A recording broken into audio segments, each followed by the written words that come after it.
I found that in slave narratives in Texas, Louisiana, Mississippi, Alabama, all throughout the South, and also into the Carolinas, other slaves talked about how they prayed underneath kettle pots for freedom.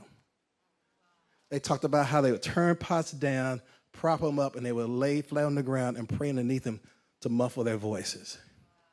Isn't that fascinating? So I found that out all throughout the country. And then Albert J. Robertschild, he's a Princeton theological professor, African-American studies professor. Here's what he wrote in his book, Slave Religion, The Invisible Institution in Antebellum South. He said this: the most common device for preserving secrecy was an iron pot usually placed in the middle of the cabin floor at the doorstep, then slightly propped up to hold the sound of the praying and the singing from escaping. He said a variation was to pray or sing softly with heads together around the kettle to deaden the sound. Isn't that fascinating? So he says this, he said, when asked why they used this method to conceal their voices, one former slave replied, I don't know where they learned to do that.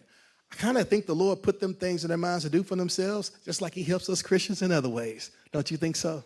Isn't that beautiful? Other thing, they had these methods for praying that they didn't just use kettle pots. The reason why I carry this blanket with me, because it was made by a former enslaved Christian.